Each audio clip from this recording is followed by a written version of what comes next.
I've spent pretty well almost all of my career effectively in one type of work, forming and implementing policy at a national level, in my case for the last 20 years, university policy, how universities are funded, who should be admitted to university, what research is carried out and how research should be funded and evaluated. But in many ways that's unusual nowadays. When I began work more than 50 years ago, it was not unusual to begin working in one field and expect to end the working life in the same field. That's no longer the case. There's no telling how many different careers a young person entering employment will have, and they will need to be highly flexible in order to succeed in their various jobs that they will have in their life. Then that calls into question whether it's the right thing to do to concentrate one's education in a single, highly vocational field. In many countries, young people as young as 13 or 14 are expected to decide on their eventual career and then to attend a specialist education institution to prepare them for that career.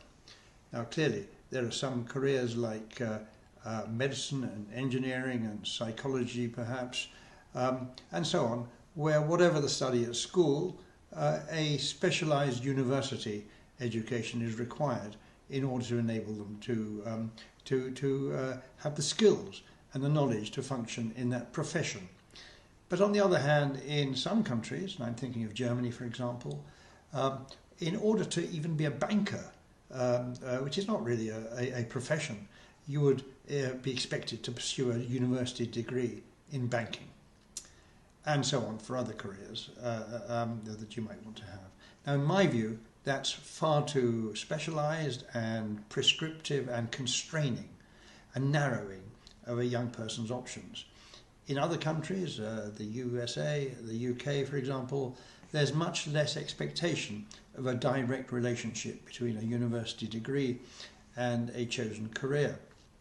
Now, in those cases, it's quite possible to undertake a much more general first degree and then to undertake a master's course to prepare the student for a specific vocation or profession. Indeed, that applies even to medicine. I have a friend who qualified as a doctor, having studied chemistry as a first degree, and another who went to university actually to study Latin and Greek, and who is now a world-renowned pharmacological scientist. And even speaking of myself, I studied philosophy and classics at university, not social science or education policy. Yet I have spent my career effectively doing social science or social science research and analysis. So the important thing about university, in my view, is that it helps you to learn to think and to develop analytical capabilities, to be logical. The subject that you study shouldn't be constrained. It should be the vehicle of these life skills that will be useful in all careers. One of the problems with the alternative specialist type degrees approach is very common it was very common rather, in European countries modelled on the German system. And the problem with that is that it led to rather long first degrees. The introduction of the Bologna system in the European education area was intended to address that, shortening first degrees and introducing masters across the Bologna area. Nearly 50 countries from most of Western Europe right through to Russia and Kazakhstan have officially adopted this Bologna system. Now, it's called the Bologna system because it was agreed by the education ministers of a number of European countries meeting in Bologna back in 1991, I believe. But there's been quite some resistance to that, and it's not been universally adopted, even in countries that had notionally signed up.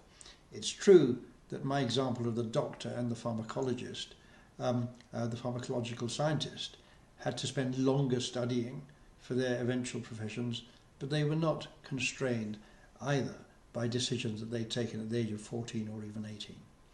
So my conclusion is that, especially in a world where life and work are changing so rapidly, it makes no sense to specialise in a narrow vocational field too early, but rather to undertake general and more flexible education initially and to specialise later. That served me well in my career, and I believe it'll be increasingly appropriate in the future.